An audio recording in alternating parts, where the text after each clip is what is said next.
함께 만드는 언론 미디어 협동조합. 여기는 국민TV. 함께 만드는 언론 미디어 협동조합. 여기는 국민TV.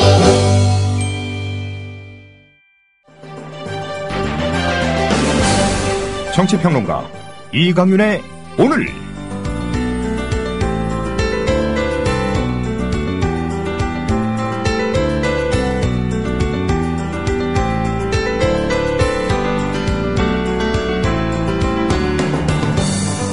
안녕하십니까, 이강윤입니다.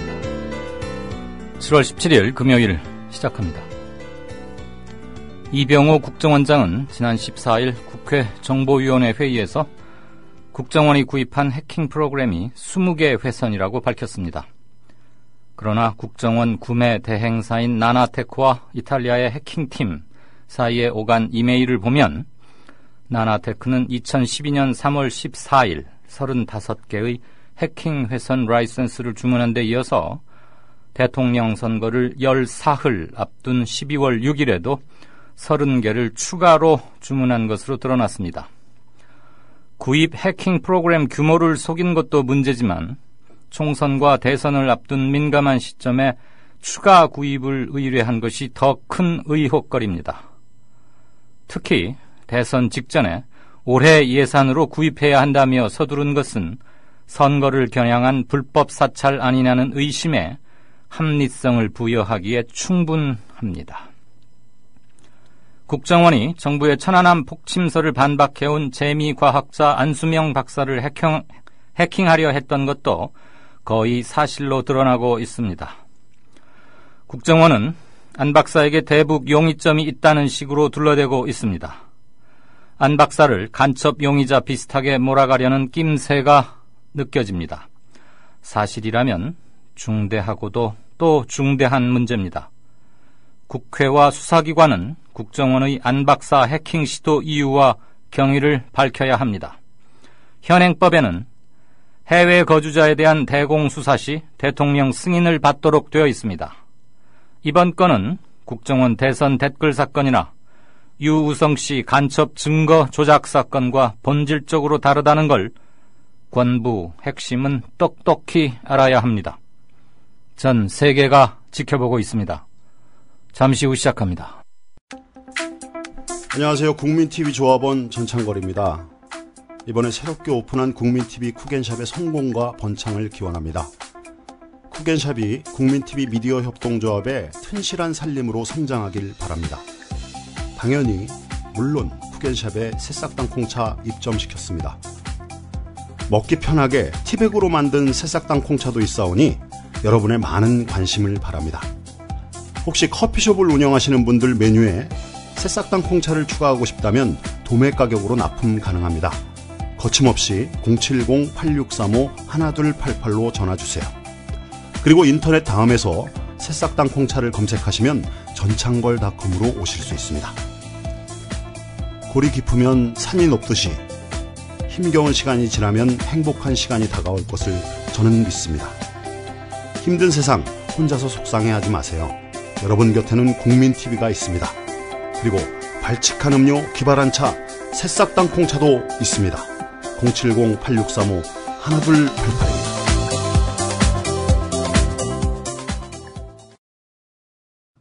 주 기자님, 지난 주말에 콘도 다녀왔는데 진짜 좋았대. 주 기자님은 콘도 회원권도 갖고 있나 봐요? 부럽다. 이번에 회원권 114 거래소에 의뢰해서 싸게 구입했다는데? 콘도 회원권은 비싸지 않아요? 회원권인데? 근데 이 콘도 회원권이라고 다 비싼 게 아닌가 봐. 회원권 114에 알아보니까 종류도 많고 다양한 상품들 엄청 많던데? 그러면 우리도 봄 여행 한번 알아볼까요? 콘도는 회원권 114에서 구입하고요. 02-544-6114번 02-544-6114번 회원권 114는 인터넷과 모바일 앱에서도 검색할 수 있습니다. 콘도 회원권 거래는 회원권 114 02-544-6114번으로 바로 전화해보세요. 네, 4시 34분 45초 돼갑니다. 뉴스 브리핑 받으시죠? 정승주 아나운서 어서 오십시오. 안녕하십니까? 안녕하세요. 여야가 국정원의 핸드폰 해킹 의혹에 대해서 빠르면 이달 말쯤 국정원 방문해서 현장 조사 벌이기로 합의했죠. 그렇습니다. 국회 정보위 새누리당 새정치민주연합 간사인 이철우 신경민 의원은 오늘 국회에서 회동을 열어서 이같이 의견을 모았습니다. 이 의원은 회동 직후 기자들과 만나서 현장 조사는 이달 말 안에 끝내야 한다면서 야당이 원내 수석부 대표도 만나자고 해서 월요일에 여야 수석부 대표와 정보위 간사까지 4명이 함께 만나기로 했다고 말했습니다. 이 의원은 야당은 전문가와 함께 가자는데 전문가를 어떻게 믿으며 그 사람이 엉뚱한 소리를 하면 온 나라가 시끄럽다면서 새정치민주연합 안철수 의원을 정보위로 오게 하면 될 것이라고 밝혔습니다. 신 의원은 국정원이 지난 14일 현장 검증에 동의했기 때문에 당연히 갈 것이라면서 원내 수석부 대표까지 4명이 만나서 언제 누가 가느냐, 뭘 보느냐 등을 협의할 계획이라고 설명했습니다. 또 안 의원의 정보위 배치에 대해서 안 의원은 백신 전문가지 해킹 전문가라고 얘기하기 어렵다면서 해킹 전문가도 별도로 필요하다고 반박했습니다. 네. 전문가를 왜 데리고 가느냐? 전문가가 가서 딴소리를 하면 더 복잡해진다. 이게 지금 여당 간사의 얘기였잖아요. 예. 그럼 자기들끼리 가서 하면 되겠네. 아무것도 모르는 저 의원들이 가가지고 브리핑 받고 국정원 건물 구경하고 오면 되는 거 아니에요. 지금 현장 조사가 무슨 의미가 있는지 사실 잘 모르겠는데 중요한 것은 컴퓨터 안에서 설치된 무슨 원격 제어 프로그램에 의한 로그인 기록이라거나 이런 거지. 그 뭐 현장 검증 참 일반 형사 사건에 살인 사건 같은 거 현장 검증도 아니고 말이죠.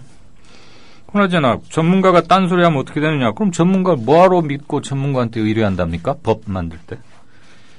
이 이철우 의원이 국정원 출신이에요. 우리나라 국정원 하는 일들이 다 그렇지만. 자, 이 관련해서 오늘 진짜 인터뷰에서는 민주사회를 위한 변호사 모임의 사무차장을 맡고 있는 김지미 변호사 연결해서 어제 나왔던 원세훈 전 국정원장에 대한 대법원 판결, 그 애매모호성, 증거 능력 인정하지 않으면서도 유무죄는 판단하지 않은 그런 것들이 갖는 법률적 의미와 이번 국정원의 해킹 프로그램 훼손 이 문제에 대해서 법률가적 견해에서 좀 이 얘기를 들어보겠습니다. 이 관련해서 하실 말씀들이 많으실 텐데 샵 인터뷰 해서 올려주시면 저희들이 질문한 준비한 질문과 겹치지 않는 범위 내에서 최대한 반영하겠습니다. 민변의 김지미 변호사입니다. 자, 다음 뉴스 보죠. 추경 심사에서도 이 해킹 의혹 때문에 시끄러워서 회의가 잘 원활치 못했죠. 예. 추경 경정 예산안 심의를 위한 국회 예산결산특별위원회는 오늘 전체 회의에서 최근 논란이 되는 국가정보원의 해킹 의혹을 놓고 여야 의원들이 공방을 벌였습니다. 새정치민주연합 박범계 의원은 이날 회의가 시작하자마자 황교안 국무총리를 불러 세워서 국정원의 해킹 프로그램 구입 의혹을 추궁했습니다. 박 의원은 국정원이 걱정원이 된 지 오래다. 검찰개혁과 함께 지난하고 요원한 과제가 됐지만 현실적인 과제기도 하다면서 해킹 프로그램 구입 자체가 불법이라고 주장했습니다. 이에 황 총리는 감청 장비인지 아닌지 확인하지 않아서 답변드리기 어렵다거나 간단하게 판단하고 답변할 내용이 아니라는 말로 야당의 공세를 비켜갔습니다. 그러면서 법무장관이 제기된 의혹에 대해 검찰이 살펴보겠다고 했으니 필요한 부분이 있으면 그렇게 확인될 거라고 생각한다면서 그 결과를 지켜봐 주기를 바란다며 의혹을 이렇게 빨리 진화하는 총리를 본 적이 없다고 박 의원이 비꼬자 평가보다 질문을 해주시길 바란다고 받아치기도 했습니다. 네. 어쨌거나 법무장관은 수사를 하는 게 드러난 의혹, 국민 차원에서 제기된 의혹에 대해서 수사를 하는 것은 뭐 당연한 직분이니까 여러 가지 토달 필요가 없이 수사를 해야 되는 것이고요. 황교안 총리가 세긴 세군요. 평가보다 질문을 해주시라. 이렇게 날석에 왔다 갔다 하니까 새누리당 의석에서 가만히 있을 리는 없었겠죠? 예. 박 의원이 추경 심의와 관련이 없는 해킹 의혹을 꺼내들자 새누리당에서 이에 대해서 문제를 제기했습니다. 새누리당 나성린 의원은 여기는 분명히 추경 심의 장소라면서 거기에 중점을 두고 논의해야지 정치 공세용으로 해선 안 된다. 발언 시간이 지났으면 끊어야 한다고 지적했습니다. 나 의원이 대정부 질의하듯 하면 되느냐 주의하길 바란다면서 질의의 본질이 있지 않느냐고 박 의원에게 핀잔을 주자 회의장에선 여야 의원들 사이에 고성이 오가기도 했습니다. 네. 자, 정당 지지도, 여론조사 한번 볼까요? 새누리당 정당 지지도가 40%대를 유지하고 있고, 새정치는 미세하지만 조금 떨어졌어요. 그렇습니다. 한국갤럽이 지난 14일에서 16일 전국 만 19세 이상 남녀 1,003명을 대상으로 여론조사를 실시했고요. 95% 신뢰 수준에서 표본오차 플러스 마이너스 3.1%포인트였습니다. 공개한 여론조사 결과에 따르면 7월 셋째 주 정당 지지율은 새누리당이 지난주와 변함이 없는 41%, 새정치연합은 지난주 대비 1%포인트 하락한 22%를 각각 기록했습니다. 7월에 한 주차 양당 지지율 격차는 15%포인트였지만 두 주차 만에 19%포인트로 벌어진 겁니다. 갤럽은 새누리당 지지도는 대통령 직무평가 하락 국면이나 당청 당내 갈등 상황이 처해도 큰 변화 없이 40% 선을 유지하지만 새정치연합은 상대적으로 변화폭이 크다면서 새누리당 지지층에 비해서 새정치연합 지지층이나 무당층의 20대와 40대, 20대에서 40대가 많은데 이들이 현안에 민감하게 반응하기 때문으로 보인다고 분석했습니다. 네, 한쪽은 콘크리트고 한쪽은 고무줄처럼 이슈나 이슈에 대응하는 태도 이런 거에 대해서 민감하게 반응하기 때문에 좀 변화폭이 크다. 이런 분석이군요. 여야 각 대선 주자급 이런 사람들에 대한 항목도 있었죠. 예. 취임 1주년을 맞은 새누리당 김무성 대표가 당 대표로서 역할을 잘 수행하는지에 대해서 잘하고 있다가 41%였고요. 잘못하고 있다가 37%로 각각 조사됐습니다. 반면 새정치연합 문재인 대표에 대해선 잘하고 있다가 18%, 잘못하고 있다가 63%를 기록했고 새정치연합 지지층에서도 부정률이 63%로 긍정률 27%를 크게 웃돌았습니다. 박근혜 대통령의 직무 수행에 대해서는 잘하고 있다가 33%, 잘못하고 있다가 58%를 기록하면서 4주째 지지율이 답보 상태를 보였습니다. 박 대통령의 지지율은 지난주 대비 1%포인트 상승했지만 4주째 지지율이 30% 초반에 머물고 있는 것으로 나타났습니다. 특히 50대에서는 6주 연속으로 부정률이 51%로 긍정률 40%보다 앞선 것으로 조사됐습니다. 네. 박 대통령의 직무 수행을 부정평가한 응답자는 그 이유로 소통 미흡이 21%, 국정 운영이 원활하지 않다가 10%, 메르스 확산 대처 미흡했다 9%, 경제정책 9%, 독선과 독단적 7% 등을 꼽았습니다. 네, 한편 차기 대선 주자들 여론조사 결과는 어떻게 나왔어요? 네. 한편 한국갤럽은 매달 한 차례 실시하는 차기 정치 지도자 선호도 조사에서 새누리당 유승민 전 원내대표를 처음으로 포함시킨 가운데 새정치연합 소속 박원순 서울시장이 16%로 1위로 조사됐다고 밝혔습니다. 이어서 김무성 대표가 15%, 문재인 대표 12%, 안철수 의원 8%로 뒤를 이었고 오세훈 6%, 김문수 4%, 유승민 전 원내대표 4%, 정몽준 전 의원 4%였습니다. 새누리당 지지층에서는 김무성 대표가 32%로 1위였고요. 다음은 오세훈 전 시장이 12%, 김문수 위원장 8%, 정몽준 전 의원 6%, 유승민 전 원내대표 2% 등의 순이었습니다. 네. 새누리당 지지층으로만 보니까 유승민 전 원내대표에 대한 인기는 아주 바닥이군요. 네. 자, 세월호 소식 하나 볼까요? 어제도 오프닝 그리고 뉴스 중간에도 잠깐 말씀드린 바가 있습니다만 결국 4.16 연대의 박래군 상임운영위원회에 대해서 어젯밤 자정을 조금 넘긴 시점에 구속영장이 떨어졌죠. 그래서 수감됐죠? 예.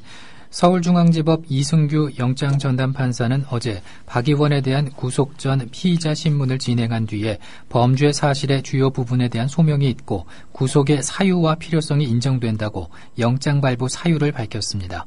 하지만 역시 사전 구속영장이 청구된 김혜진 4.16 연대 운영위원에 대해서는 확보된 증거자료와 신문 결과, 주거와 가족관계 등을 비추어 보면 피의자가 도망가거나 증거를 인멸할 우려가 있다고 보기 어렵다며 기각했습니다.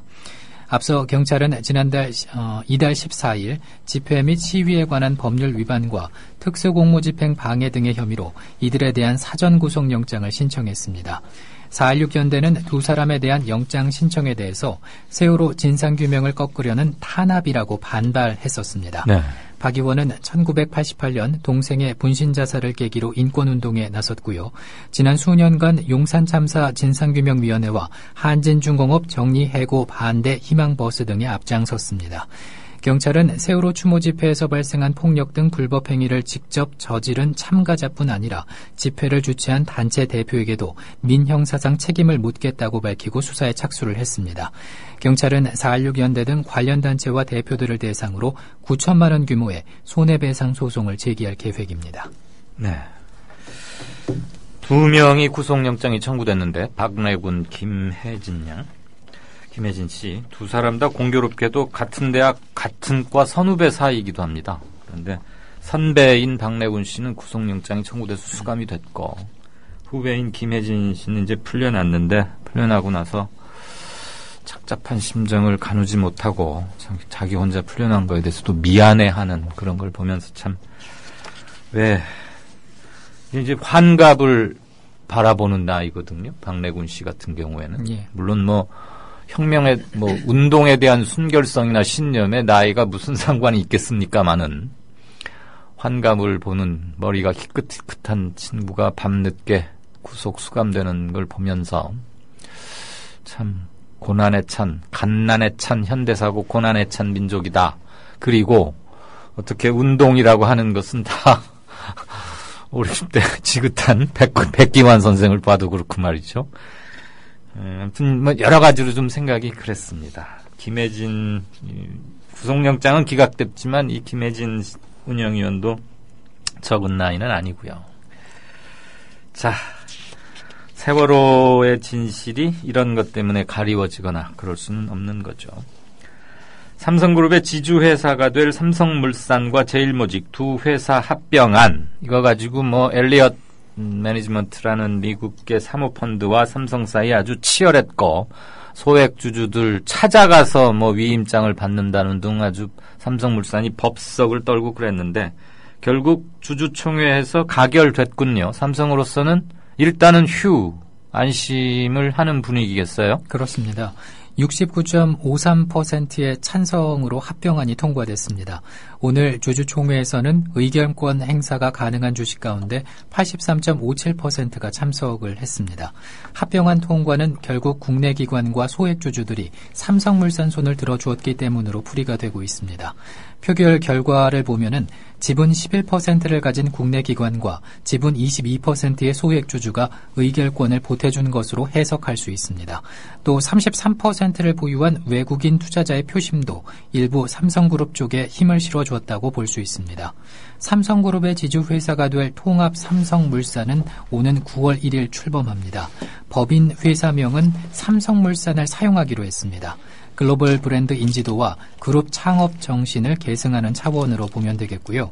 이번 합병안 통과로 삼성그룹의 이재용 체제도 더 속도를 낼 전망입니다. 네.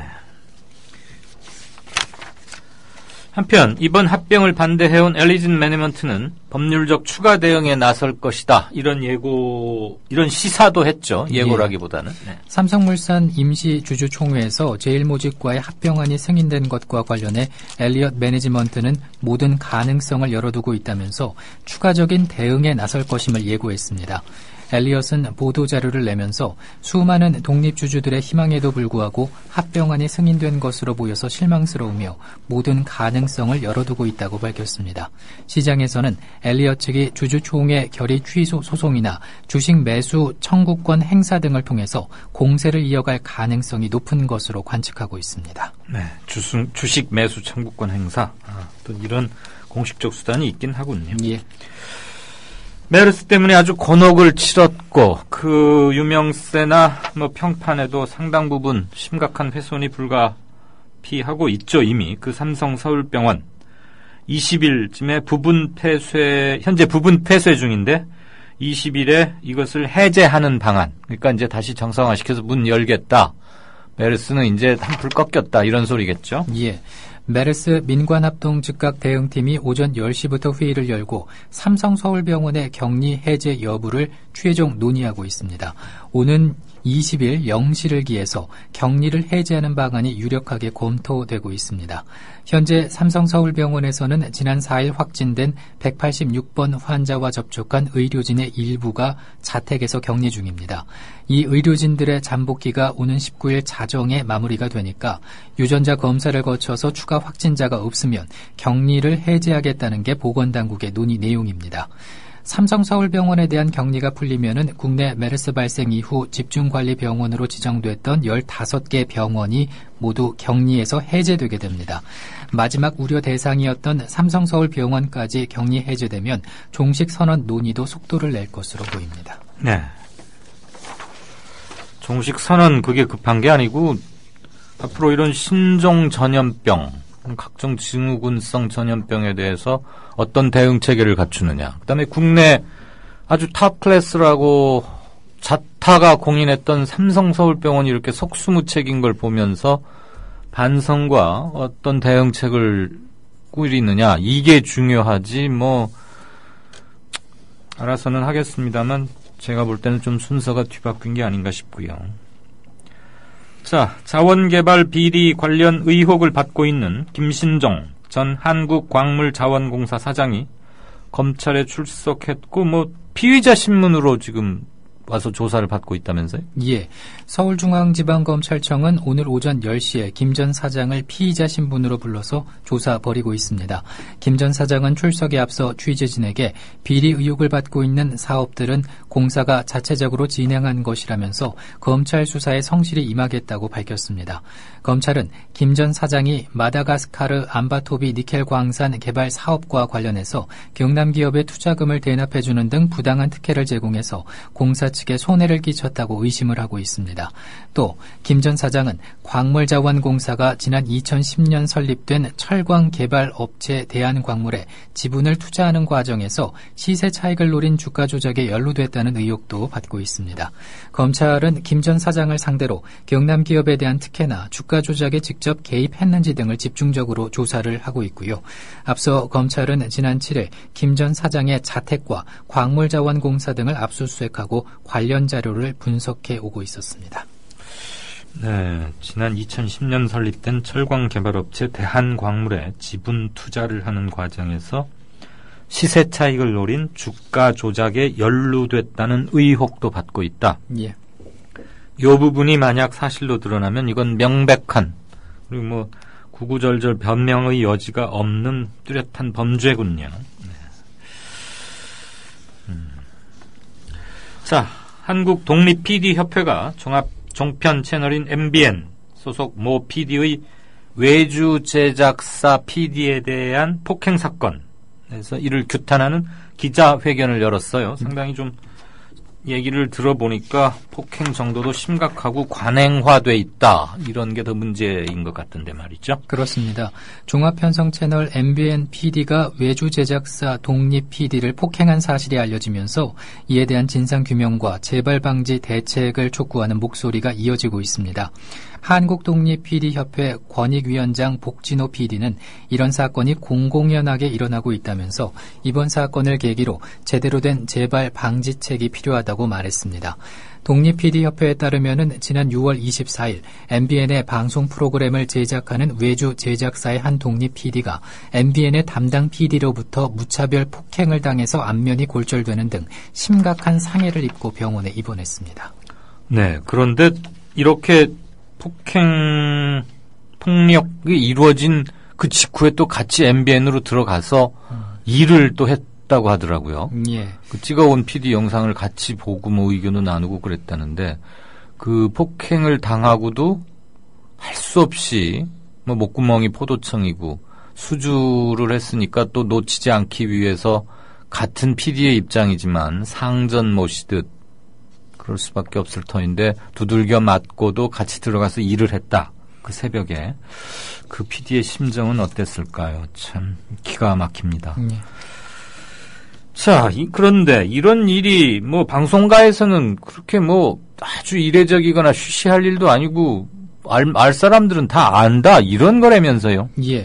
한국독립PD협회 권익위원장 복진호 PD에 따르면은 독립 PD들에 대한 방송사의 PD들의 폭언과 인격 모독 그리고 폭행은 물론이고 여성 독립 PD들에 대한 성희롱과 성관계 요구 등이 공공연하게 발생하고 있으며 업무 과정에서 과로사 내지는 자살하는 사건도 비밀 아닌 비밀이라는 게 복 PD의 설명입니다. 독립 PD협회는 이번 사건이 개인 간의 단순한 폭행 사건이 아니라 오랫동안 고착되어온 방송사와 독립 PD 간의 갑을 관계에서 비롯된 부당한 횡포로 판단하고 있습니다. 네.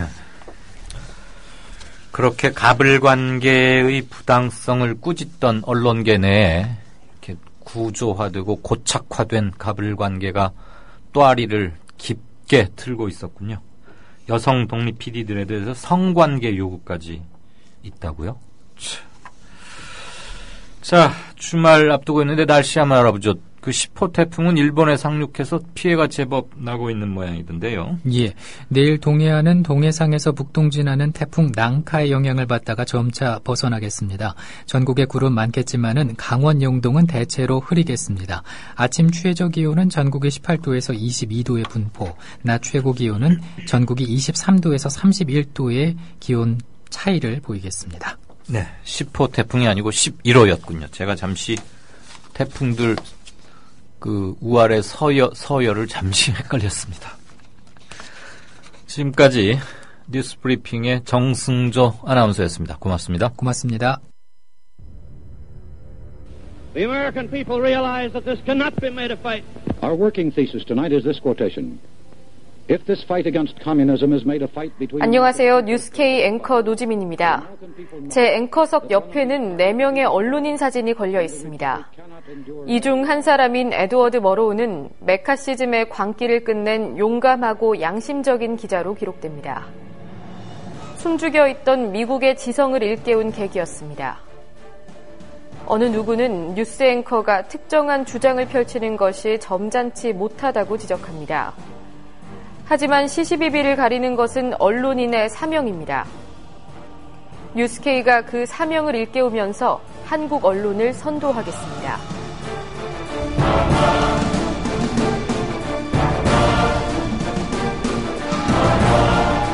공정보도라는 미명에 몸을 숨긴 기계적 중립. 품위 품격이란 미명에 존재를 감춘 엘리트주의. 뉴스K는 하나하나 혁파해가고 있습니다. 오늘 저녁 7시 당신의 진실한 전달자 뉴스K 많은 시청 바랍니다.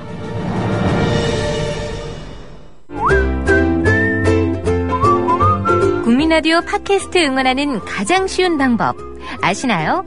다운로드하기, 별점 주기, 댓글 달기, 구독하기. 국민라디오 팟캐스트 널리 알리는 가장 쉬운 방법 다운로드하기, 별점 주기, 댓글 달기, 구독하기. 기억하세요. 다운로드하기, 별점 주기, 댓글 달기, 구독하기. 네, 4시 58분 15초 돼갑니다. 주신 게시판의 견해들 한번 또 다른 소식들 볼까요? 이게 뭔가요? 맹철호님께서는 대한민국 헌법 얼마 전에 유승민 새누리당 전 원내대표가 언급한 뭐 그것 때문에 올리셨는지. 물론 뭐 대한민국 헌법 가끔 읽어봐야 하는, 사실 그렇습니다. 꼭 법률가가 아니더라도 헌법 전문이라거나 앞부분 이런 것들은 좀 중요하죠. 자녀들과 함께 봐도 좋고요. 뭐 재미있어서 본다는 건 아니고.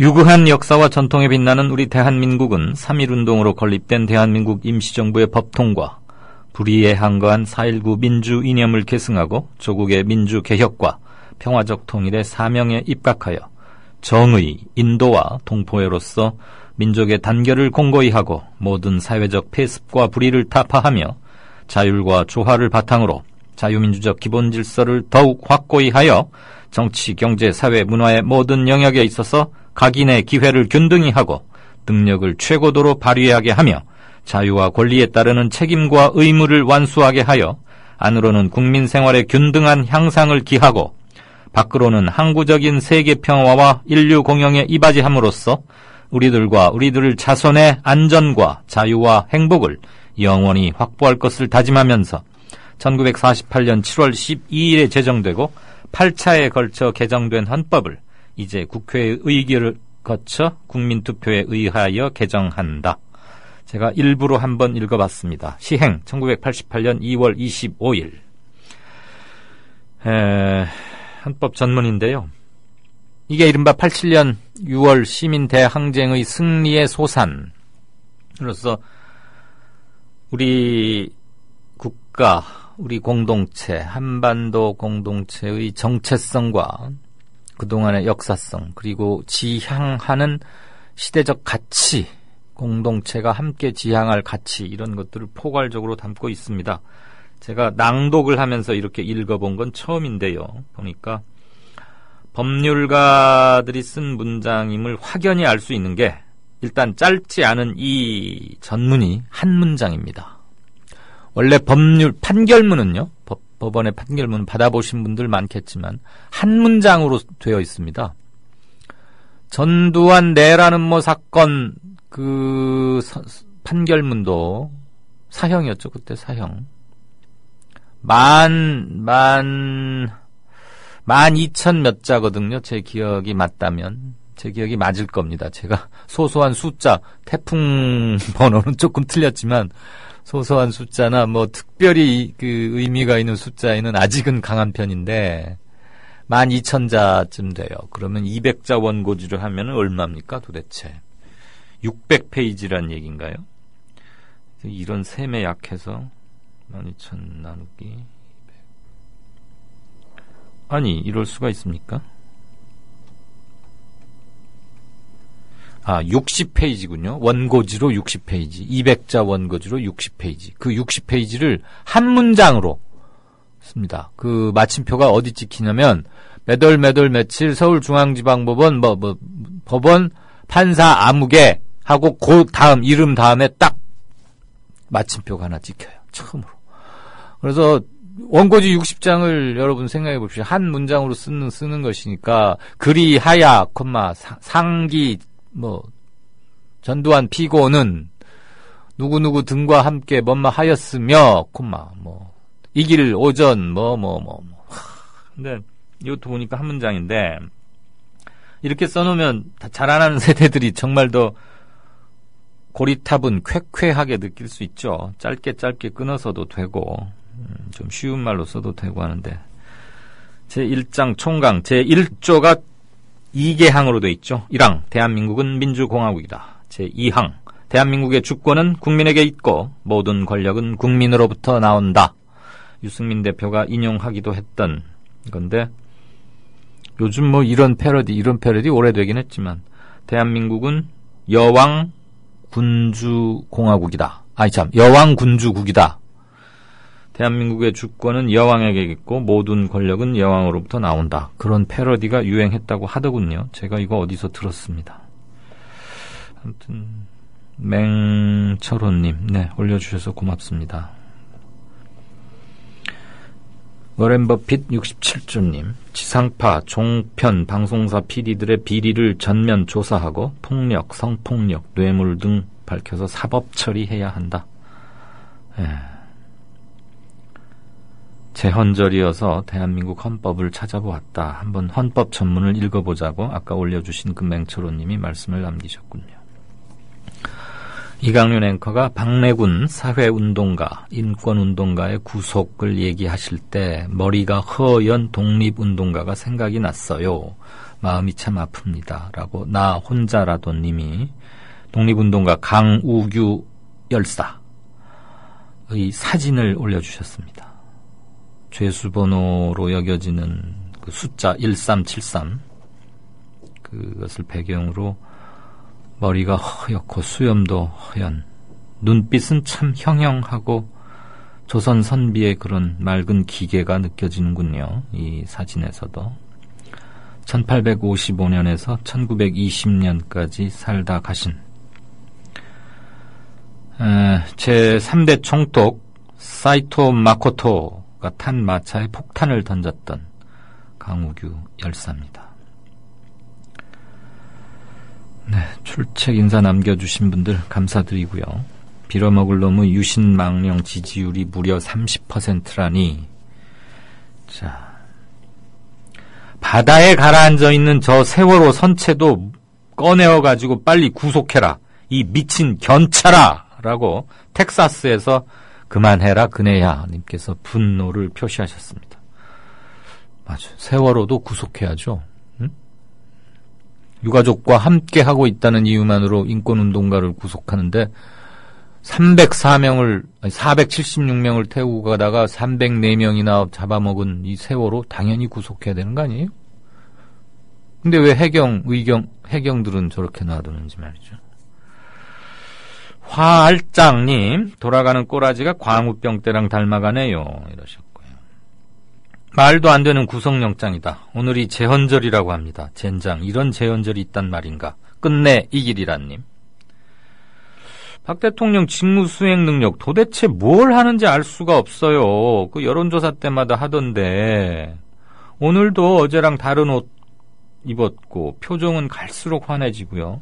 저보다 20년은 더 나이가 많은 것 같은데 피부는 더 좋아 보여요. 라고 끝내 이길이라님. 아, 피부가 이렇게 텔레비전, 요즘은 뭐, 하이덴시티인가? HDTV, UHDTV 이런 것도 있어가지고 잘 보이긴 하죠. 메이크업도 많이 하겠죠? 예술의 전당포님은 미국 시민권자라면 미국 법원에 국정원 고소가 가능하겠죠? 그렇죠. 재미 안 박사 같은 경우는 뭐 미국 시민권자라고 저는 알고 있고요. 국적 취득 여부는 내가 미처 확인은 못했는데 제가 알고 있는 바로는 그렇습니다. 확인된 것은 아니니까 한번 좀 봐주시고요. 그렇다면 그래서 도감청 우리 국정원에 의해서 도감청 당했다면 충분히 가능하다고 봅니다. 소리엘님은 별로 의미 없어 보이는 저런 지지율 조사 안 하면 안 되나 이런 얘기도 하셨는데 조사는 해야죠. 그래도 동명천재단님은 오늘 조금 이따 이어질 인터뷰 관련해서 질문 하나 주셨고요. 소손님이 상당히 의미 있는 그리고 눈여겨볼 만한 사진 하나 올려주셨습니다.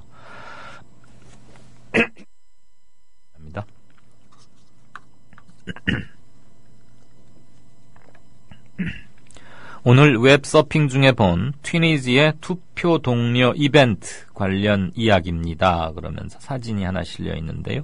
여러분도 함께 봐주시면 좋겠네요.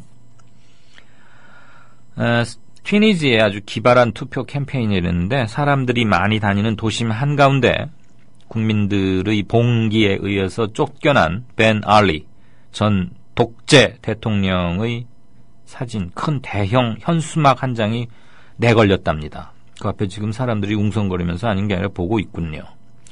어떻게 중동이나 아랍 그리고 북아프리카 쪽의 독재자들은 되게 비슷해요. 머리를 올백으로 쫙 넘기고 눈썹이 부리부리하고 무바라크 후세인 또 이집트의 그 누구였죠? 열병 사열식 때 이렇게 총탄 세례도 받았던 이집트에 있었는데 아무튼 갑자기 생각이 안 나네요. 많은 사람들이 이것을 보고 억압받았던 과거를 떠올리면서 격분했겠죠. 결국 사람들이 이 현수막을 그냥 저거 뭐야 걷어치워 쫓겨난 놈 사진이 왜 다시 내걸린 거야 그러면서 이제 이 독재자 벤 알리 대형 현수막을 쫙 찢어버리고 끌어내렸더니 그 현수막 뒤에 이렇게 쓰여 있었답니다. 독재자는 다시 돌아올 수 있습니다. 여러분 모두 투표하십시오. 야, 중앙선관위가 배워야 될 거 이런 겁니다. 튀니지라 그러면 우리가 조금 약간 우습게 아는 데 아니에요? 아프리카 북부에 거기도 기후가 참 좋고 그런 데인데 프랑스 식민지 오래 겪었고 아마 그 유명한 축구 선수인 지단이 튀니지 출신 거긴 모로코인가? 아무튼 뭐 그렇습니다. 튀니지. 그런데 기가 막힌 투표 동료 캠페인이군요, 정말. 다 이거 뜯어 제낄 줄 알고 거기에다 그걸 썼다. 소소님, 이 글을 올린 소소님의 견해는 이겁니다. 튀니지의 이 캠페인을 보고 마음이 씁쓸했던 건 우리나라 독재자들이 혹시라도 그리움의 대상이 되지는 않을까 싶다 이거죠. 끔찍해요. 소소님, 여러 가지로 의미 있고 생각거리 많은 올려주셔서 같이 공유해서 대단히 고맙습니다. 로니님, 이강윤 앵커님 출첵합니다. 국정원은 모든 목적이 대북, 간첩, 땡땡땡 종북 이거 잡기 위한 거라면 그냥 통과. 이거 참 쉽죠잉 이랬는데 이제 안 통하죠잉. 잘 안 맞았다. 오늘도 오프닝 멘트를 또 놓쳤습니다. 개편 때 방송 시간을 30분 정도만 뒤로 밀었으면 좋겠어요 라고 천안에서 로즈님 금요일 출석하면서 그러는데 퇴근 시간하고 좀 잘 안 맞으시죠. 교사분들이 4시 반에 딱 끝나게 돼 있고 이제 그때부터 다른 잡무 아이들 수업 이외의 잡무가 이렇게 산더미처럼 쌓여서 하신다 그러더라고요. 이게 뭐야? 강쌤 목소리는 큰데 전화 목소리는 작아요. 강쌤이 누구죠? 이강윤을 이를 빼고 강쌤이라고 하셨는지. 윤성님, 노랑이님, 이강윤 앵커와 세월호 못다한 이야기 한번 더 해봅시다.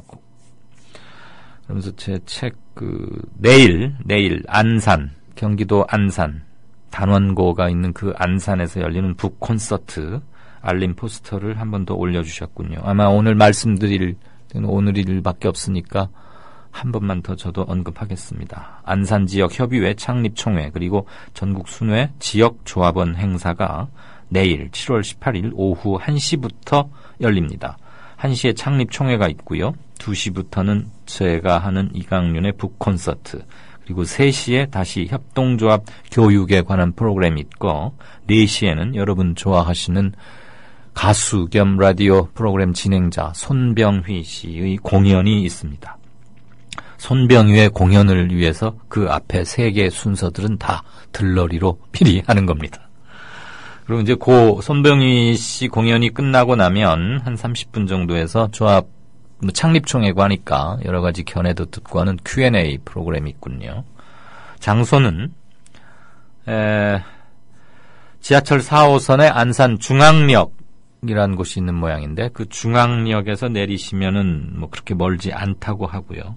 고잔역과 중앙역의 중간쯤인데 좀 더 중앙역 쪽에 치우쳐 있네요. 중앙역에 내리셔서는 2블럭 반쯤은 걸으셔야 될 것 같아요. 약도를 보니까. 안산 소방서 바로 앞에 있는 안산 양지 돌봄 센터라고 합니다. 무슨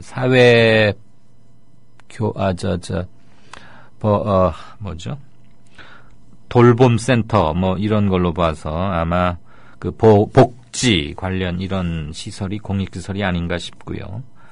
버스나 지하철 안내 이런 것은 포스터에 나와 있습니다. 내일 아마 날씨가 뭐 상당하긴 할 텐데 1시부터 한 5시까지 꽤 길긴 합니다만 시간 형편대로 각 시간대별 코너에 맞춰서 참여해도 좋고 기왕에 저도 한번 여러분들 뵈면 좋겠고요.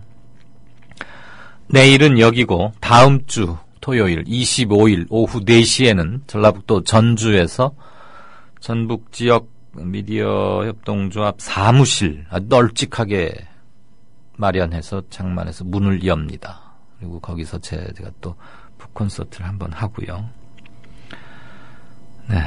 다름과 닮음님은 어제 이제 정가산책 어제 나온 뉴스이긴 하지만 이인영, 우상호, 오영식 등 586 세대들은 비판받아 마땅하다. 민주동지들의 목숨값으로 정치하는 사람들이 도대체 뭐 하는지 알 수가 없다. 기득권 정치에 편승한 586 세대는 좀 반성하라고 아주 꾸짖어 주셨습니다. 네. 이 정도 보고 조금 있다가 다시 한번 게시판은 챙기겠습니다. 미디어 협동조합이 벌이는 싸움은 단번에 끝나는 단거리 달리기가 아니라 마라톤입니다. 반만 년 동안 기승을 부려온 기득권 논리, 또 기회주의가 어찌 일거에 숙청되겠습니까? 인내심과 지구력을 갖고 천천히 또박또박 그리고 신랄하게 헤쳐나가야 합니다. 국민TV의 조합원이 되어주십시오. 이 사술과 기만의 시대 언제까지 방치하겠습니까? 국민TV가 가장 무서운 견제자로서 어둠을 헤치고 썩지 않게 하는 힘이 되겠습니다. 이제 가입하실 때가 됐습니다. 미디어 협동조합 홈페이지 국민.tv 또는 mediacoup12@gmail.com의 문호는 24시간 열려 있습니다. 다 함께 자부심으로 물려줄 세상을 만듭시다. 누가 아는 바로 당신이 할 일입니다.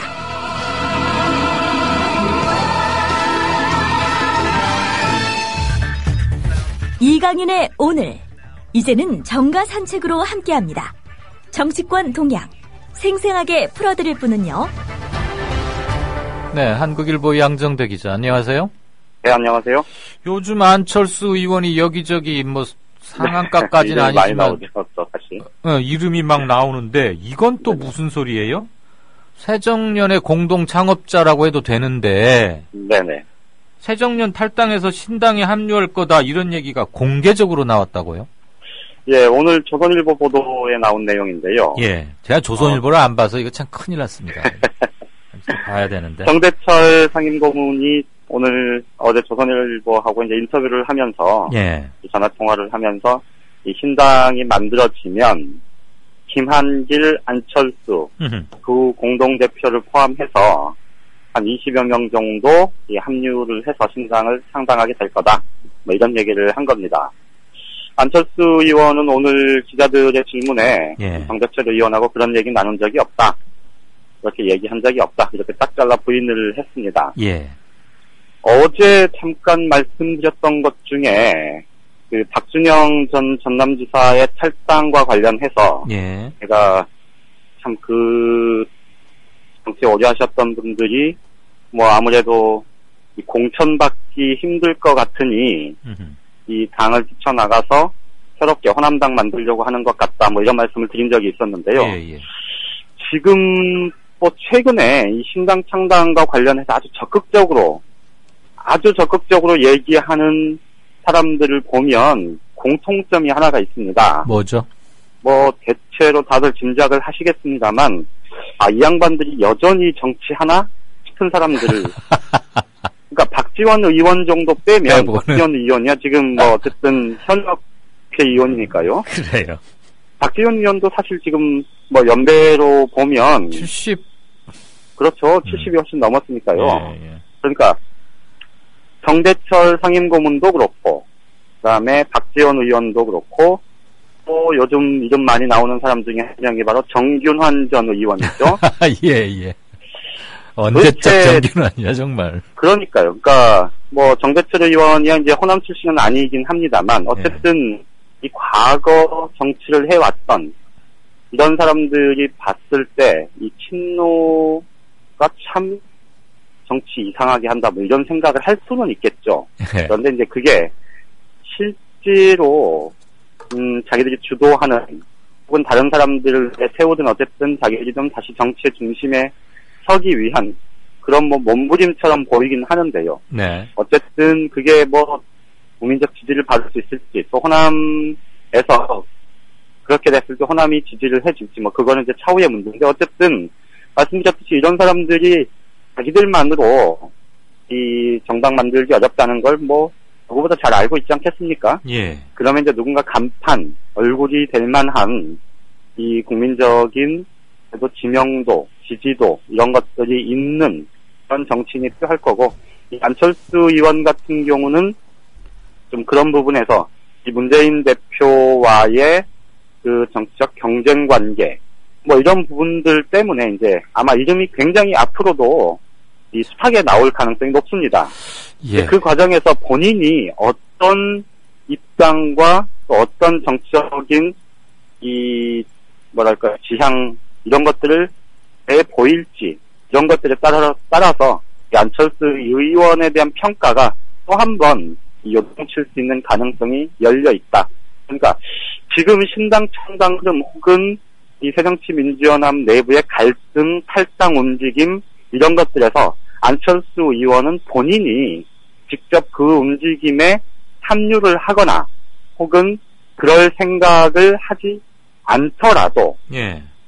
그런 생각이 전혀 없이 나는 좀 상황 지켜보겠다 혹은 나는 새정년을 지키겠다 이런 생각을 갖고 있을지라도 본인의 의지와는 전혀 무관하게 방금 말씀드렸던 정대철 상임고문과 같은 그런 얘기들이 계속해서 나올 거고요. 그 과정에서 안철수 의원이 어떤 모습을 보여주느냐, 어떤 정치인의 모습을 보여주느냐가 이 사람에 대한 평가의 또 하나의 이 증거가 될 거다. 이렇게 보면 될 것 같습니다. 예. 어쨌거나 그런 거에 거론된다는 것 자체가 안 의원으로서는 마이너스는 분명한데. 그렇죠. 물론 뭐 정대철, 정균환 이런 사람들이 뭔가 안철수를 거명해서 소도 비빌 언덕이 있어야 한번 비벼보는 거 아니겠어요? 뭔가 약한 고리가 있거나 가능성이 있다고 생각하니까 이름을 들먹이는 건데 그럴 여지가 없도록 본인이 단도리를 쾅쾅 대못을 박아놓거나 명백한 입장을 하거나 해서 저런 빌미를 주지 않는 게 일단은 중요하고. 그렇죠. 아까 우리 양 차장이 그냥 한 큐에 저기들을 여럿을 골로 보내버리셨어요. 이 양반들 아직도 정치하나 그러면서 거기에 이름 거명된 사람들 박지원만 빼고는 진짜 이분 아직 저기 하시는구나 그거 들었는데 박주선 의원은 또 아직 젊은 양반이 왜 그런지 모르겠지만 정대철 상임고문 경우에는 자기 그 아버지 선대 정일영 박사 와 이제 김대중 이호 여사와의 관계라거나 그분이 이렇게 혁혁하게 대여 투쟁하고 그런 모습에 비춰보면 조금 좀 저기 한 것 같고 소원인 국회의원직을 자기 아들한테까지 어떻게 어쨌거나 세습에 성공했으면 이제 좀 점잖게 낚시 김동길 씨랑도 친해대니까 저 평택 어디 가면 낚시터 좋은 데 많다는데 꼭 그러신단 말이에요. 그나저나 예. 얘기하세요. 그 새정치민주연합 지금 내부 사정이 뭐 이렇게 썩 좋아 보이지는 않는데 예. 그런데 제가 일전에도 한번 말씀을 드렸습니다만 지금 새정치연합은 어쨌든 내부가 이렇게 요동을 치는 게 어떻게 보면 좀 바람직할 수도 있습니다.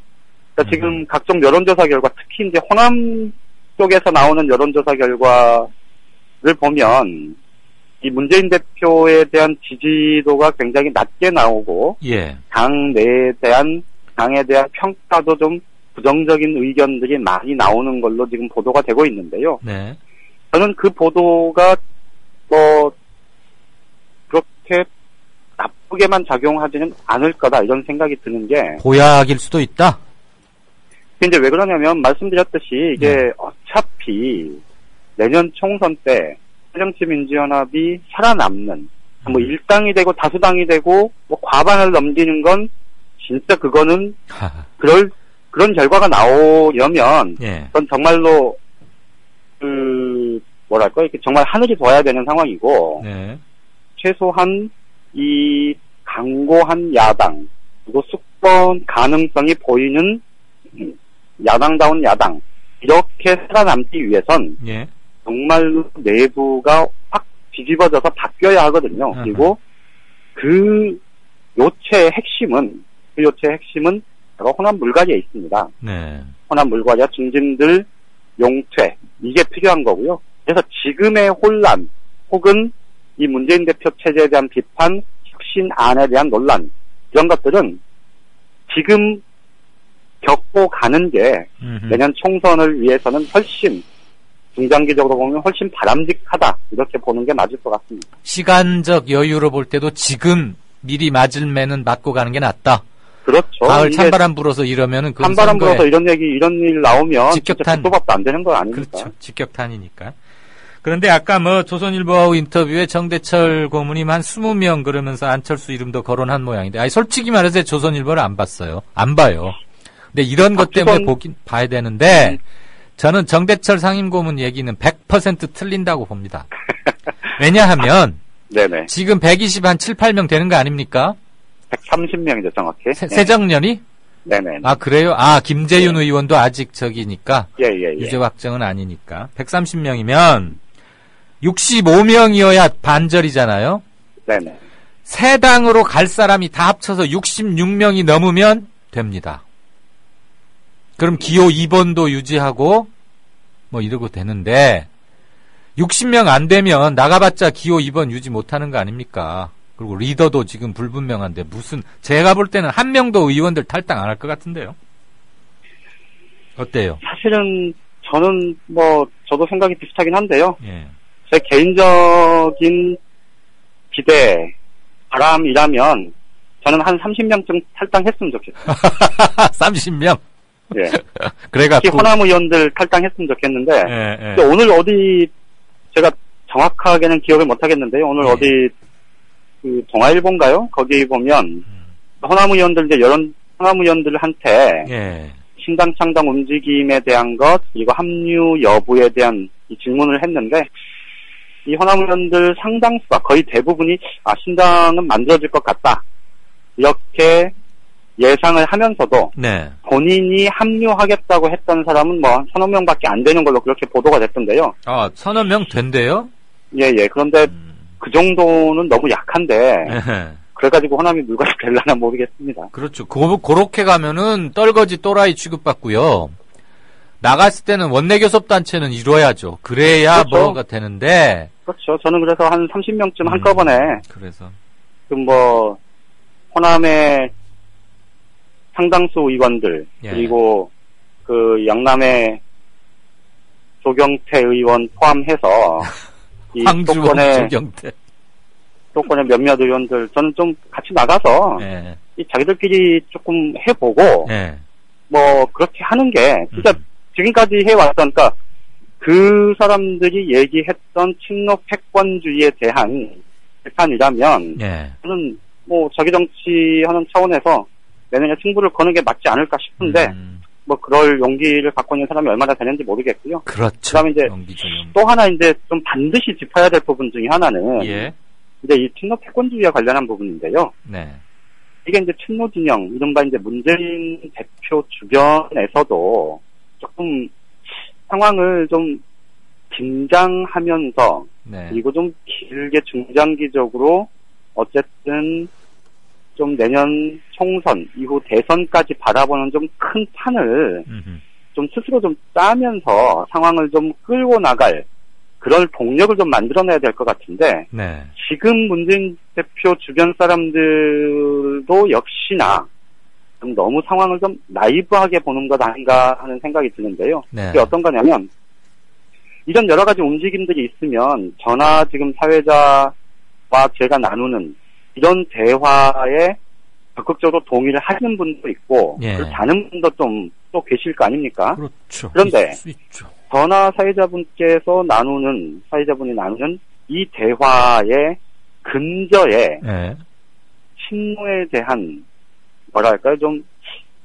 지금 친노에 대한 이 비노 진영의 공격, 혹은 이제 특정 아까 말씀드렸던 정대철 상임고문이든 이런 이 신당 창당에 목을 메고 있는 이런 분들의 이 비난이 좀 과도하다, 이런 지금 생각을 깔고 있는 것 아니겠습니까? 그렇죠. 그런데 문재인 대표 주변에서는 그게 설령 과도하더라도 그게 또 정치 현실 아닙니까? 예. 그렇다면 그 부분에 대해서 당내에서 논란을 생산적으로 발전시켜내거나 아니면 불필요한 논란을 막아내는 그런 적극적인 노력이 필요한데, 지금 보면 정말 그래, 뭐, 니네 참 떠들어 봐라, 뭐, 되나 보자. 딱, 이런, 손 놓고 보는, 그러니까 마치 제3자적인, 우리가 볼 때 박근혜 대통령에 대해서 유체이탈 화법이라고 많이 비판을 하지 않습니까? 네, 네. 그런데 정작 문재인 대표와 문재인 대표 주변 사람들은 오히려 당내 상황에 대해서 굉장히 좀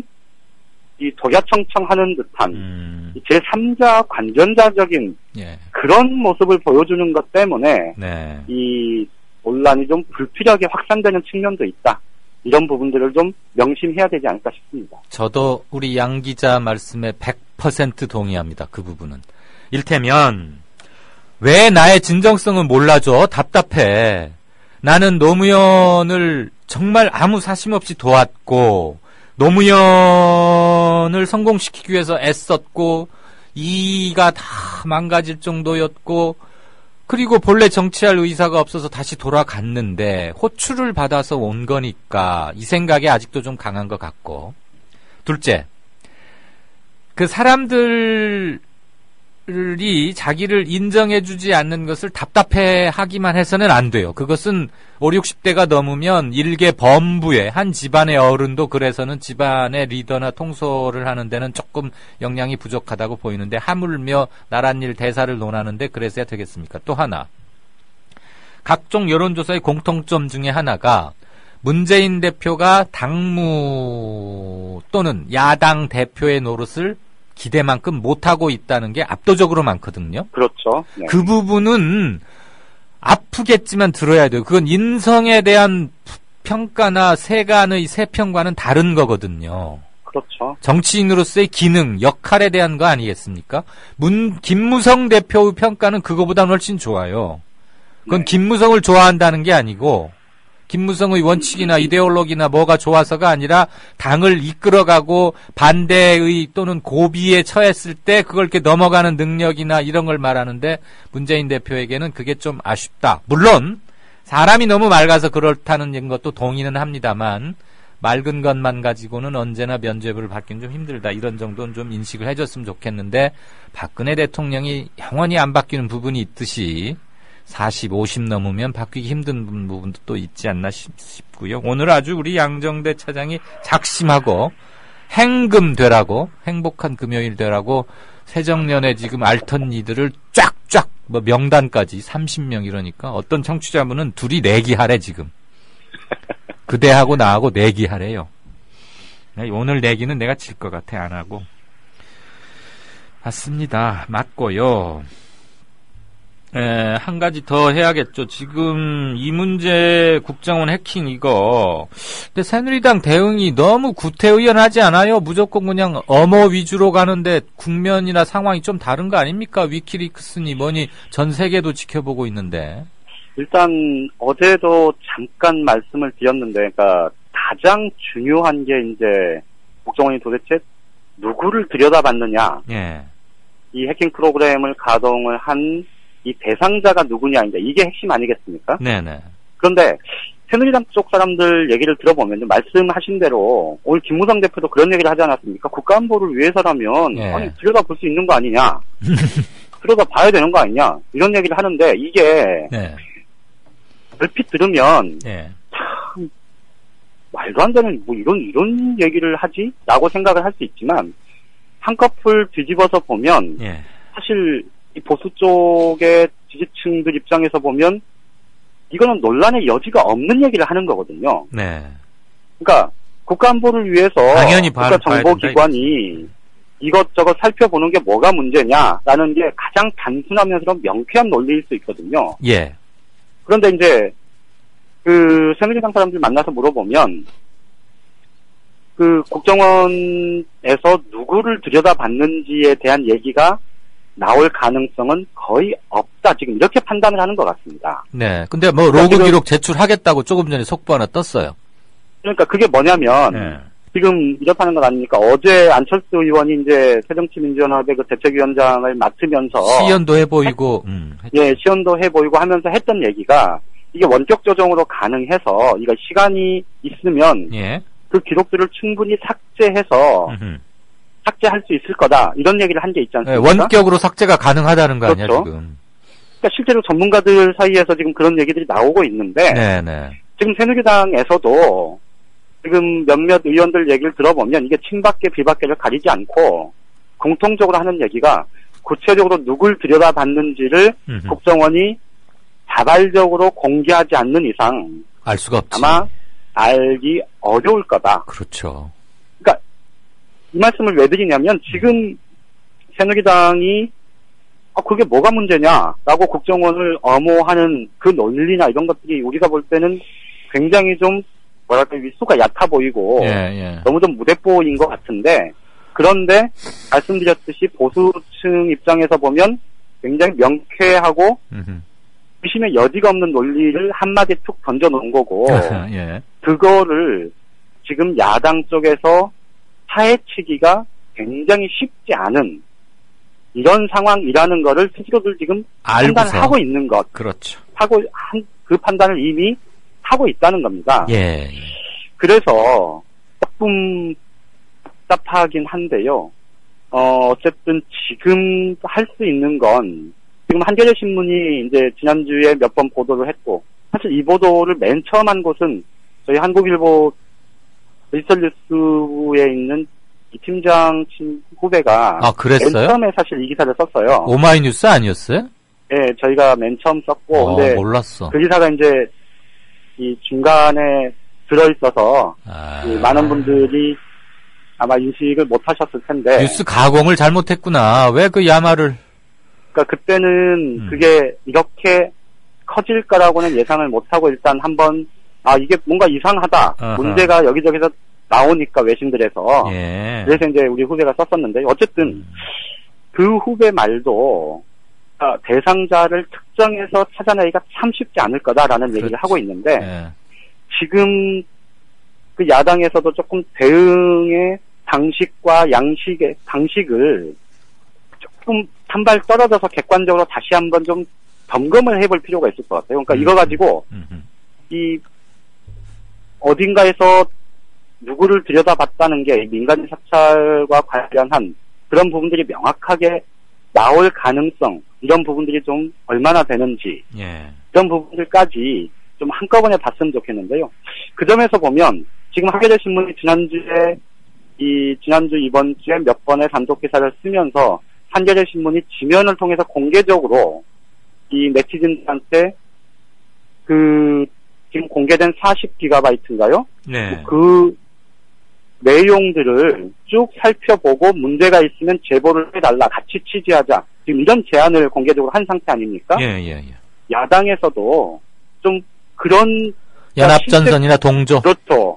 그런 흐름들을 좀 만드는 게 오히려 정치 몇몇 사람들이 뭐 국회 차원에서 국정조사하니 특검하니 뭐 이런 식으로 V3 만들었다고 안철수 보고 하라는 거 그거 적임자 같긴 한데 그건 절대 충분한 게 아니고요. 그러니까 그런 흐름들을 좀 말씀하신 대로 이 국민적인 연합전선 이런 것들을 통해서 좀 여론을 환기시키는 쪽으로 그렇게 방향을 잡고 시작을 해야 되지 않을까 싶습니다. 이게 당연히 지금 명단 누구를 들여다봤다가 문제의 핵심이고 가장 중요한 뇌관인데 그걸 놔두겠습니까? 그러면 우리가 잠재적 사찰 대상자일 수 있었다는 것을 부각해야지 이게 계속 관심이 가고 개혁할 동력을 이어가는 건데 리모컨으로 다 없애버린다. 그럼 뭐야? 끝인 거고. 그렇죠. 그러니까 구체적인 팩트를 찾기가 쉽지 않을 거다라는 걸 제가 이제 전제해서 말씀을 드렸었는데요. 그렇기 때문에, 그러니까 이런 문제는 이 국가 안보를 위해서는 들여다볼 수 있다라는 논리를 깨야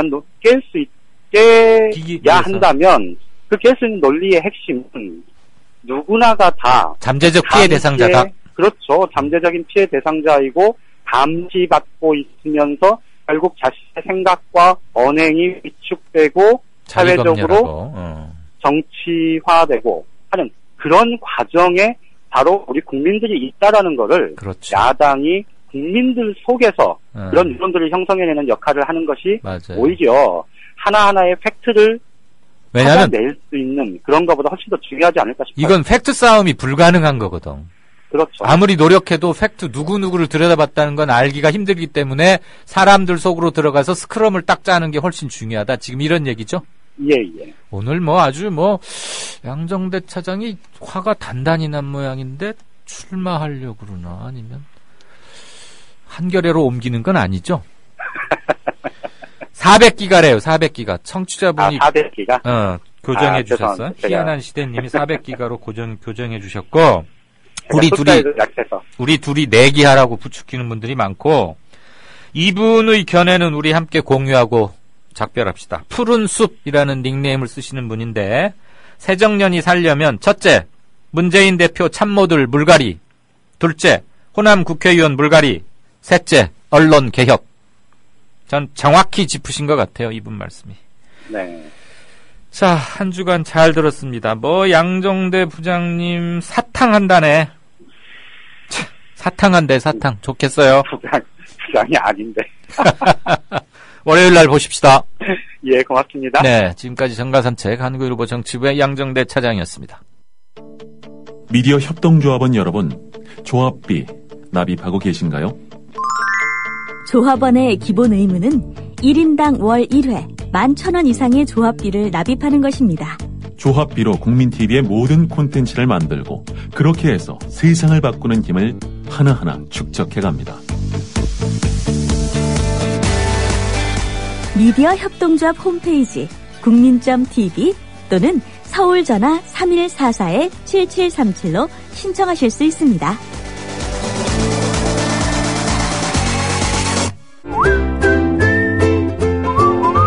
국민라디오 팟캐스트 응원하는 가장 쉬운 방법 아시나요? 다운로드하기, 별점 주기, 댓글 달기, 구독하기. 국민라디오 팟캐스트 널리 알리는 가장 쉬운 방법 다운로드하기, 별점 주기, 댓글 달기, 구독하기. 기억하세요. 다운로드하기, 별점 주기, 댓글 달기, 구독하기. 네, 5시 40분, 41분 돼갑니다. 한 2분 정도 게시판 보고 진짜 인터뷰 들어가죠. 진짜 인터뷰는 말씀드렸다시피 민변의 김지미 변호사입니다. 애청자 기영님, 이탈리아 업체인 해킹팀은 이탈리아의 사기업, 개인기업입니다. 이 기업의 직원이 마음만 가지면 범죄 집단으로 바뀔 수 있다고 생각합니다. 그런 조직과 국정원이 국내 통신사와 개인 휴대폰 그리고 컴퓨터를 조작할 수 있는 악성 코드를 들여왔습니다. 이건 단순히 도청 또는 감청의 문제가 아니라 국가 안보에 치명상을 입힌 것이라고 생각합니다. 누가 안전할 수 있죠? 내가 들고 있지만 타인이 지배하는데. 그렇군요. 로즈님, 문제는요, 나는 걸릴 것 없으니 해킹과 무관해 라고 여기는 시민들이 상당수라는 것. 맞습니다. 맞고요. 서울 공돌이님, 국내 최초 첫 보도라면 슬로우 뉴스의 이준행이라는 사람으로 알고 있습니다. 이미 어제 국민TV의 뉴스K에서도 이렇게 보도가 되었었군요. 그러면서 네, 슬로우 뉴스. 네, 굉장히 보도는 빨랐던 모양입니다. 이런 거 알려주셔서 대단히 고맙습니다.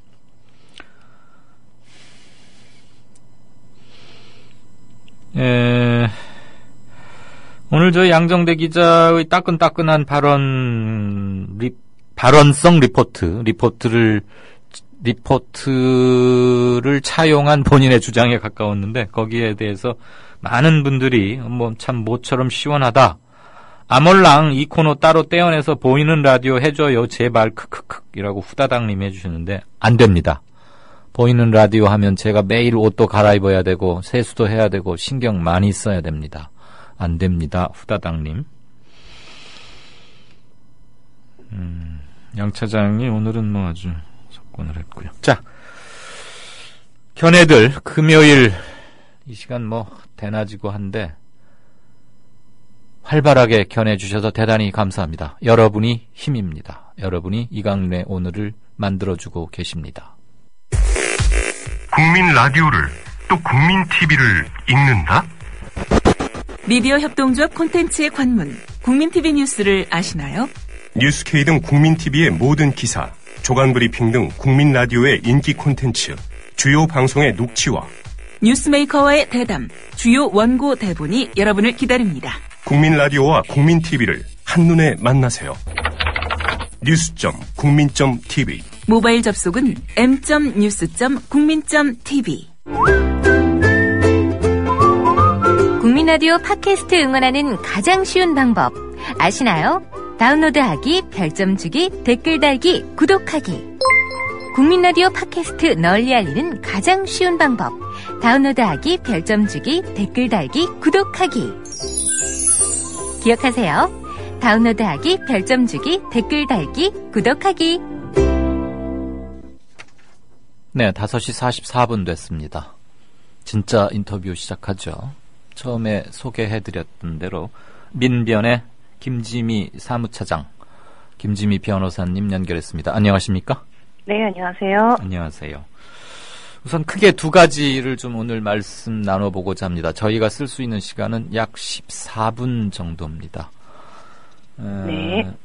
시간 조정은 제가 하겠습니다만 가급적이면 답변은 컴팩트하게 해주시리라고. 물론 법률가니까 잘 그렇게 하시리라고 했습니다. 네, 알겠습니다. 어제 대법원에서 참 시쳇말로 애매모호한 또는 아리까리한 어쩌란 말이야 도대체 이런 판결이라고 안 하죠. 대법원은 결정이라고 합니까? 네네. 네, 그걸 내렸어요. 증거 능력이 없다. 증거로 채택할 수 없다. TXT 파일에 들어있는 거 그거 국정원 직원이 공식적으로 작성한 거라고 보기 힘들다. 그런데 유무죄 판단은 안 하겠다. 이런 대법원의 태도 일단은 맞습니까? 그렇게 하는 게 유무죄 판단은 안 하겠다. 이게 맞습니까? 일반적으로 파기환송을 할 때는 유죄 취지인지 무죄 취지인지를 밝히는 것이 일반적이죠. 이번이 굉장히 예외적이라고 볼 수 있습니다. 맞죠? 예외적인 거 맞죠? 네네. 저도 법조 출입도 좀 하긴 했습니다만 기사 쓸 때 유죄 취지로 파기환송했다가 늘 입에 붙었는데 이번에는 그렇게 안 해서 왜 국정원 대법원 어르신들이 이런 겸양을 하실까? 아무리 해도 저의 아둔한 머리는 몰라서 일단 변호사께 여쭤봤고요. 글쎄요, 이게 법적인 판단이라기보다는 네. 제 생각으로는 대법원이 좀 줄타기를 한 게 아닌가라는 생각이 드는데요. 누구와 누구 사이에서 줄타기라는 거죠? 글쎄요, 그냥 말씀 편히 하셔도 됩니다. 네, 정권과 국민들 사이의 줄타기 아닐까요? 이게 무죄가 맞다, 2심 판단대로 무죄가 맞다라고 해버리면 정권의 정통성에 그렇죠. 문제가 있다라는 게 이제 확인이 되는 거고, 그렇지 않고 무죄다라고 해버리면 또 국민들로부터 지탄을 받을 것이 뻔하기 때문에 판단을 2심으로 넘긴 것 같습니다. 파기환송이니까 2심 고등법원으로 다시 돌려보낸 거죠? 그렇죠. 그럼 1심으로까지 내려간 건 아니고 네. 2심에서 다시 법률 심리를 해야 되는 겁니까? 정확히는 대법원이 밝힌 바에 따르면 사실 심리를 다시 하라는 것 같은데요. 네. 그러니까 지금 대법원이 부인한 증거 능력을 부인한 그 증거들을 제외하고 나머지 증거만으로 이게 정치 개입, 정치 관여나 선거 관여가 맞는지 사실 판단을 다시 하라. 그런 주문입니다. 그러면 2심 판결을 내린 그 판사에게 다시 맡깁니까? 파기환송심은 원래 원심 이죠? 원심 재판부로 가는 거는 맞는데요. 네. 그동안 판사가 바뀌었을 수도 있고 인사 이동이 났을 수도 있죠. 해봐야 될 것 같아요. 그 김상환 판사였던가요? 제가 이름을 잘못 기억했나? 법정 구속시켰던 2심 판사님. 그 땅콩 조연아 부사장 건도 맡았고 그랬었는데. 성함 저도 정확히 기억이 안 나네요. 갑자기 이름이 생각이 안 난다. 김 뭐였는데 그분이 할 수도 있고 안 할 수도 있다 이 말입니까? 그거는 재판부가 지금 어떻게 되는지 확인을 해봐야 될 것 같아요. 네, 인사 이동이 나서 다른 곳에 가 있으면 원래 2심을 귀화가했으니 어디에 가 있든 그분한테 배정하는 게 아니고 그렇죠. 서울 고등법원에 그럼 고등법원장이 맡기겠군요.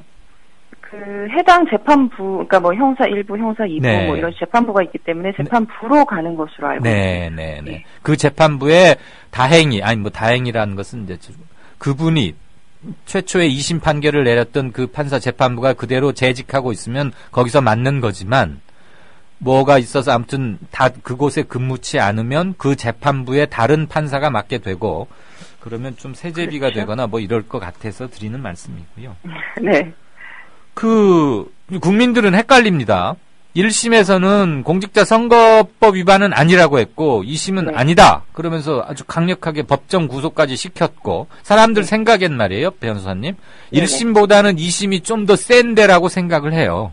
2심보다는 3심째인 대법원 결절이 훨씬 더 무게가 있다고들 생각하는 게 법상식이자 법감정이라고 봅니다. 그런데 지금 어제 대법원의 결정으로 도대체 유죄야 무죄야 지금 이런 말들을 합니다. 아직은 그런 말을 할 수 없는 단계입니까? 그렇죠. 유무죄의 가능성은 두 개가 다 열려 있는 상황이고요. 네. 이제 파기환송심 이제 구등법원에서 어떻게 판단할지는 두고 봐야 될 것 같습니다. 아하. 정권과 국민 사이에서 줄다리기를 한 것 같다. 오늘 우리 김지미 변호사께서 이름도 아주 유명한 분과 발음상으로는 같아 보이는데 굉장히 네. 압축적으로 집약을 잘 해주신 것 같아요. 이러니까 이 민변에 계신 분들이 미움을 많이 산다니까.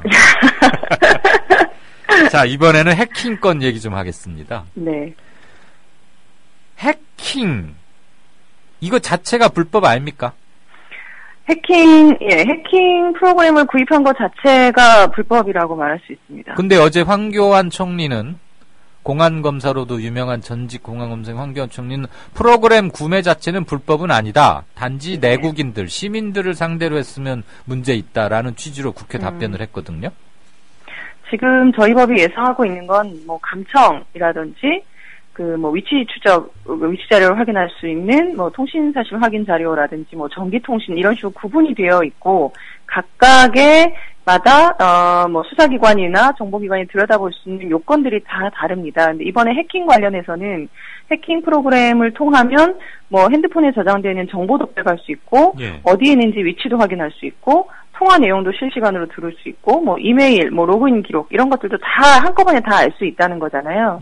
이런 식으로 망라적으로 감시할 수 있는, 사찰할 수 있는 이거를 전제로 한 그 법률 규정은 어디에도 없기 때문에 이거를 종합적으로 가능하게 하는 해킹 프로그램을 구입한 거는 불법이라고 볼 수 있죠. 아하. 그러면 황교안 총리가 제대로 정직하게 안 했거나 좀 윽박질르는 답변을 하신 거군요. 글쎄 모르고 있거나 호도하려고 했거나. 아, 그럴 수도 있겠네요. 네네. 호도 내지는 아예 몰랐다. 몰랐을 수는 없을 것 같은데요. 검사 출신이시기 때문에. 지금 김무성 대표도 그렇게 얘기를 하고 있고, 뭐가 문제냐, 그렇더라고요. 국가 안보를 위해 쓰겠다는데 뭐가 문제냐, 이렇게 말씀들을 하시는데, 분명히 말씀드리는 건 해킹과 감청은 다르다는 거죠. 그렇죠. 네, 그래서 감청 설비 같은 경우는 두려울 수는 있어요. 정보기관이 두려울 수 있고, 다만 국회에 보고는 하도록 되어 있는데, 이번 건은 국회에 보고도 안 된 걸로 알고 있거든요. 그렇죠. 위키리크스에 나지 않았으면 그냥 모르고 지나갈 건이었죠. 그렇죠. 예. 그러니까 법원의 허락을 받아서 도청이나 감청을 하는 것은 법원의 영장에 따라서 네네. 그거야 합법적인 직무 수행이라고 볼 수 있는데 그렇죠. 해킹과 도감청은 명백히 다르다는 것을 지금 국민들이 헷갈려하는 게 있어요. 왜냐하면 네네. 해킹에 대한 명확하고도 객관적이고 과학적인 개념을 갖고 있는 사람이 과연 전 국민의 몇 %나 되겠습니까? 그리고 여기에다가 대북, 종북, 용의점이 있다 이런 식으로 몇 가지 양념을 발라놓으면 그 나란 일하는데 그럴 수 있는 거 아니야라는 말이 바로 나오는 거죠. 이제 그렇게 또 한번 넘어가려는 것 같고. 자, 천안함 폭친설을 계속해서 일관되게 반박해온 재미과학자 안수명 박사에 대해서도 해킹 시도를 한 정황이 속속 드러나고 있습니다. 이거 사실로 확인되면 안 박사가 미국 법원에 우리 국정원을 고소할 수도 있고 국제 문제와 외교 문제와 되는 거 아닐까요? 그렇죠. 지금 안수명 박사 국적 자체가 외국인이기 때문에 지금 외국인을 상대로 사찰이나 감시를 했다라는 건 당연히 국제적으로 문제가 될 수 있고 특히나 국정원이 사실은 내국인을 상대로 하지 않았다 이렇게 얘기를 했잖아요. 안수명 박사가 내국인이 아닌 건 맞지만 그렇다고 하더라도 대한민국에 적대적인 행위를 한 간섭 행위를 했다거나 그런 적은 전혀 없기 때문에 그런 용도로만 썼다라고 하는 국정원의 해명도 거짓인 것이죠. 따라서 문제가 충분히 될 수 있다고 봅니다. 근데 KCIA라고 미국의 시민을 그냥 막 도청하고 해킹할 수는 없는 거 아니에요? 그렇죠. 네. 맞습니다. 만약에 미국 안수명이란 이름의 과학자에 대해서 필요가 있었다면 미국의 FBI나 미국의 CIA에게 우리가 뭘 요청한다거나 그쪽에서 하는 거라면 또 모르지만 그렇죠. KCIA가 직접 대한민국 국적이었다고 해서 또는 천안함 관련해 발언을 해왔다고 해서 이렇게 할 수는 없는 건 확실한 거죠?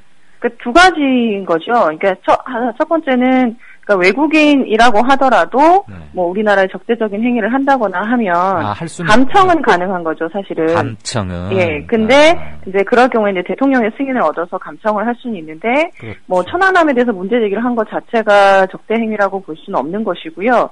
대통령의 승인이 있었는가 자체도 따져봐야 되는 거고 결정적으로 아까 말씀드린 대로 감청이 아니라 해킹이었다는 점 때문에 문제가 되는 것이죠. 알겠습니다. 이 질문이 끝나고 혹시 시간이 더 주어지면 하나 더 드리겠고요. 마지막 질문이 될 수도 있습니다. 이번 그 위키리크스와 나나테크, 나나정보통신 그리고 이제 뭐 이탈리아 업체 간의 이메일들이 공개되면서 스노우든 사건처럼 이렇게 어느 날 갑자기 알려지게 됐는데 국가가 또는 엄밀히 말해서 국가의 정보기관이 개인의 정보에 너무 쉽게 지금 접근하고 있다. 그리고 아무런 죄의식이나 뭐 없이 그리고 하루 다르게 변하는 과학기술 문명을 그냥 지금 계속 들여오면서 국민들은 무방비로 노출되어 있는 거 아닙니까? 네네. 그럼 기술이 어느 속도로 어디까지 발전할지 모르기는 하지만 그렇기 때문에 더더욱 법률적으로 보호장치를 더 확실히 강화할 필요가 있다는 것은 거의 상식적 차원에서 제기되는데 법률가로서 이 부분에 개인들의 개인정보 보호나 국가기관이 함부로 이런 짓을 못하도록 법률적으로 울타리를 크게 둘러치는 방법은 뭐가 있을까요? 사실 지금 현행 우리 법제가 개인의 정보 보호를 위한 장치를 곳곳에 마련을 해두고 있어요. 사실 뭐 개인의 정보나 뭐 사생활 비밀과 관련해서 또 뭐 개인정보보호법도 있고 통신비밀보호법도 있고 뭐 정보통신망법도 있고 여러 가지 법이 있고 함부로 사생활을 들여다보거나 뭐 감시할 수 없도록 하고 있거든요. 개인정보를 빼가거나. 그런데 뭐 법원의 영장을 받는다든지 뭐 허가를 받는다든지 하는 그런 것들이죠. 근데 법제도의 문제라기보다는 사실 이것들을 넘어서서 국가기관이 불법을 저지르면서 국민들을 사찰을 하는 게 문제인 것 같고요. 말씀하신 것처럼 거기에 대한 죄의식이 너무 없는 것 같고 이것이 발각이 됐을 때 적절한 처벌이라든지 뭐 지금 원세훈 사건에서도 볼 수 있다시피 사실 처벌이 너무 약하다라고 생각하는 국민들이 많잖아요. 그래서 그런 식의 좀 뭐 그 운용의 문제가 더 문제가 아닐까라는 생각이 들고 한 가지 더 말씀드리면 사실 이제 영장과 관련해서 지금 말씀하신 것처럼 통신기술이나 이런 것들은 날로 발전하는데 우리 법원의 의식은 그걸 따라가지 못하거든요. 항상 영장을 그렇죠. 낼 때도 예전처럼 물건 하나에 대한 영장을 내는 것처럼 휴대폰에 대한 영장을 낸단 말이죠. 근데 휴대폰이라는 건 뭐 물건으로서의 가치보다는 그 안에 담고 있는 정보나 사생활의 비밀의 가치가 더 큰 것인데 그런 거에 대한 인식을 법원이 못 따라가는 것 같고 그런 뭐 정보통신기기나 디지털 매체에 대한 그러니까 영장을 발부를 할 때는 법원이 좀 더 고민을 하고 압수 대상을 좀 더 확정을 해서 범위를 좀 좁혀서 정말 범죄와 관련이 있는 범위로만 압수할 수 있도록 그렇게 돼야 되는데 지금 그러지 못하고 거의 포괄적으로 이제 압수 영장이 나오는 것 그런 것들도 큰 문제라고 생각합니다. 중요한 것은 법률적으로 꽤 돼는 있고 그렇죠. 법 집행기관이나 정보기관들에 대한 다각적인 감시와 이런 것들이 더 필요하다. 그다음에 빨리 변하는 것들에 대해서는 보완할 필요는 있다. 이렇게 요약을 하겠습니다. 무엇보다도 대법원이 국민과 청와대 사이에서 줄타기 하는 것 같다라는 오늘의 말씀 압축적으로 정리하고자 합니다. 말씀 감사합니다. 네, 감사합니다. 네, 지금까지 진짜 인터뷰 김지미 민변 변호사였고요. 이강윤의 오늘이 준비한 순서는 여기까지입니다. 한 주 동안 들어주셔서 대단히 감사합니다. 월요일 오후에 다시 뵙겠습니다. 고맙습니다.